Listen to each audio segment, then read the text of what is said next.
video today about my birth story. So I'm very excited to tell this because I'm that person that's like, nobody, me. I had a natural birth. And a lot of people want to hear it, so I'm gonna tell it. I don't even know where to start. So I just want to start off by saying I'm so blessed to have my daughter. I did make this decision, and in the beginning I'm actually gonna include the little video. Hopefully I can make time to put the edit in. But she actually had a heart around her when she was born. I believe that she was protected and covered by God, because at first I was kind of contemplating things, and then I made the decision because it was just like literally deep. It was okay. She wants to be a part of her story. It was deep. This is my Joanna banana. Yes. But it was deep. I actually, while contemplating, I actually had a dream, and I woke up smelling like a baby, and I could not get the smell off of me for anything, which slightly scared me because I don't even wear baby products for fun. I don't own baby powder. And so I was just like, okay, because I've been praying about it. And even my friend, she had things happen also. And she's like, no, you can't do this. I'm not going with you. No. So I'm like, okay. I'm kind of talking in code, but if you get it, you get it. But yeah, just a blessing to have her. And she had a heart around her. So I just could not. I literally had to flee the scene because it's just not how it was supposed to be. So I came home. I had a beautiful pregnancy, and I did take really great prenatals. And at first I was like, oh, I don't want any processed foods. I don't want this. You try to do everything like the best way with all these new findings, but that can be a bit overwhelming. And that to me is what steals the joy, like right out of your pregnancy, because if you're so focused on reading everything, it's overwhelming. I actually was overwhelmed a couple times, and my doctors and my friends were like, stop reading WebMD, stop Googling this, stop being on the mommy forums. But some of the mommy forums were good and right. That's how I actually correctly diagnosed myself with SPD, and I'll have to insert that definition here somewhere. But it's basically a separation of the muscles and the cartilage around your not your uterus, but just basically in your vaginal area. And so it separates and it moves when it shouldn't move, and it hurts so bad. I actually could not walk. I could barely walk at one point because of the pain, but it's just the baby getting lower and lower, and so it caused that pain. So that was the most discomfort that I had in my pregnancy. And I threw up twice. Once because I had some carrots and ranch, and then I could eat carrots and ranch, so she's had a brief moment of like testing, and she didn't like that. But after that, it was just, what else did I have? Oh, this Johnsonville sausage bacon. To this day, it's certain words I can't even say without like gagging, and that's almost one of them. That almost made the list because anyway, I ate that and I like threw up. But other than that, I didn't have morning sickness. I didn't have anything. And I actually thought she was going to be a boy because everybody was like all these signs and different things, and looking at the ultrasound and like watching the baby grow and develop. Like, it's different from, hearing your friends' stories or your sister's stories, and versus like you going to your appointments and seeing your baby grow in these little limbs and little noses and hair and everything. So it was totally different. And I just kind of misread a lot of things, and I thought she was a boy. But I'm so happy. I was so happy to find out that it was a girl. And the way that I actually found out and went over my head was because, and that was another small thing. So I learned that too. You can't kind of tell every mom to be what is going to happen, because in pregnancy so many different things just pop up when you least expect it. But when I was probably like 7 or 8 months, I had like random bleeding. I ran out of here. I do not, if you know me, I do not wear pajamas outside. I literally darted out wearing pajamas, no bra, pajamas, just like fresh out of the bed, fresh from the bathroom, because I was bleeding. I had like some bleeding or whatever. And so I thought I was gonna have a miscarriage, and I was just so scared, like praying all the way there. And I literally met an angel, my friend, in the emergency room. And so we prayed, and they're like, we can't figure out why you're bleeding, but you're fine, the baby's okay. They showed me her heartbeat and just everything. And she was just like, okay, I'm okay. And nobody could figure out why I had this random bleeding. But that was the scariest day of my life. And I don't scare easily, but that scared me like to 1,000. I was hysterical when I called my mom. I scared her. I was that scared. I scared my mom.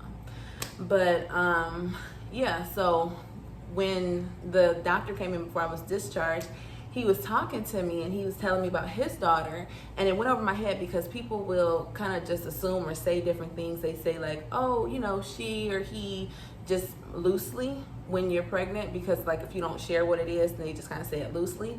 But he didn't know I didn't know the sex of my baby.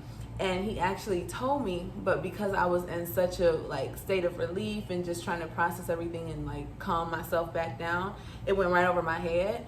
And I didn't realize until after she was born that conversation we had, he told me. Because he's like, yeah, and the things that you do, you know, just expose her to the things that you like to do, because then it'll be easier, you know, later on down the line for her to be able to like, okay, if you enjoy to walk, then she'll like to walk, and, you know, stuff like that. So it'll be easier to have, I guess you can say, like some shared interests.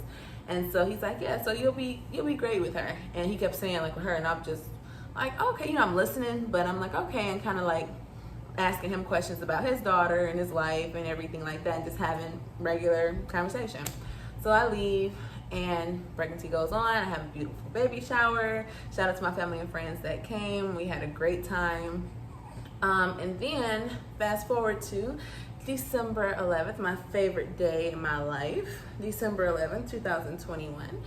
And I actually, my OB, she's so wonderful, because the whole way through, I do want to say, she made me feel heard, and any concerns that I had, she, like if it was something that, like the SPD, if she hadn't heard in a while, she like would look up, follow up with me, always very responsive. If I couldn't get an appointment at one location, they made me an appointment at another location with like the best doctor.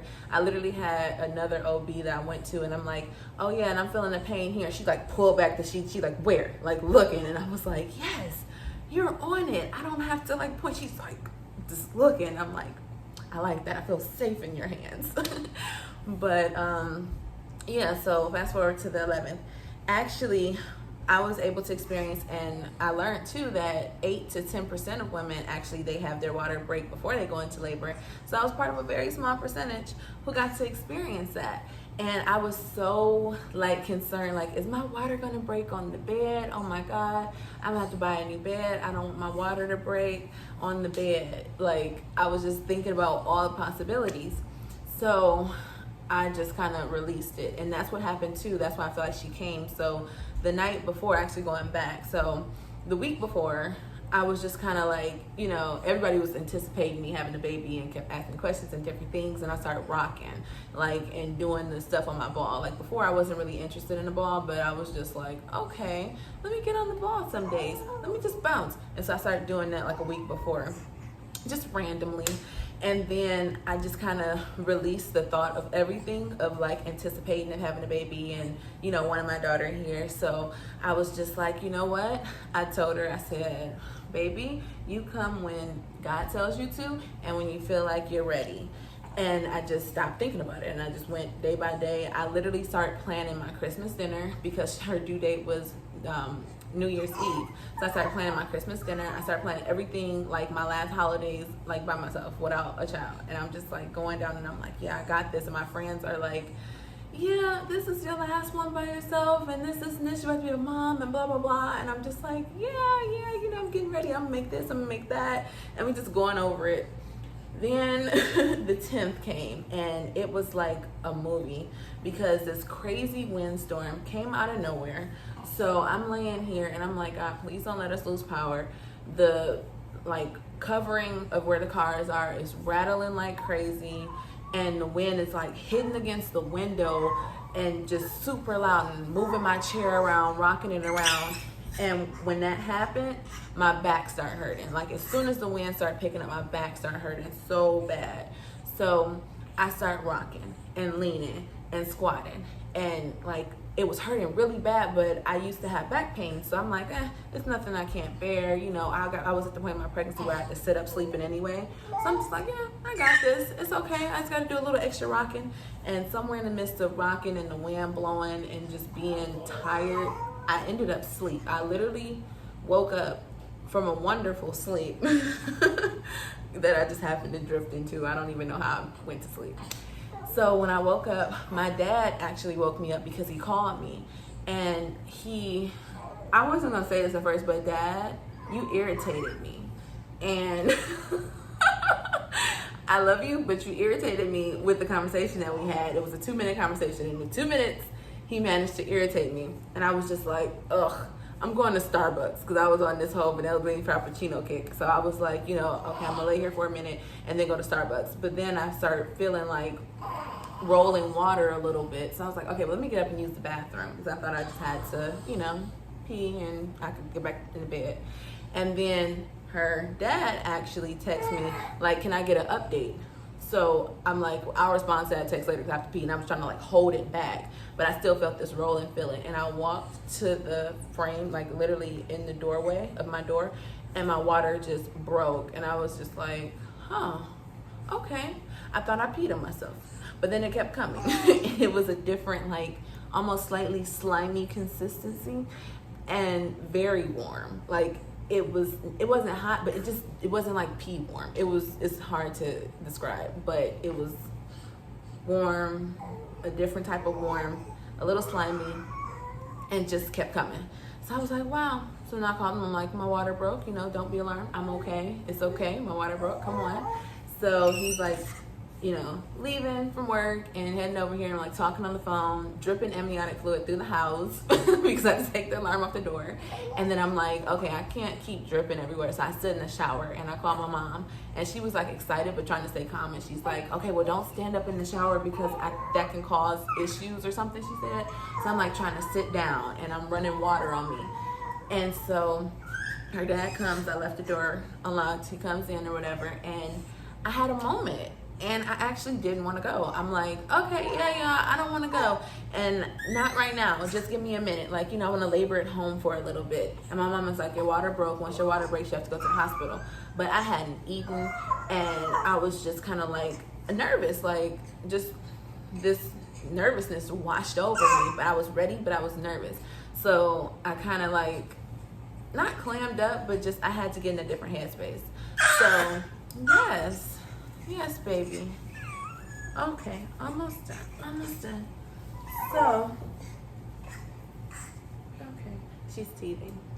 So I ate a hot dog, and we sat and just chilled for a while, talked to my mom, and then like I'm kind of glad we were just like talking to her dad. And he said something that made me laugh, and amniotic fluid dripped on the floor, and he's like, oh no, we gotta go. Like, you gotta go. And that made me laugh even more. I'm like, okay, yeah, I do gotta go.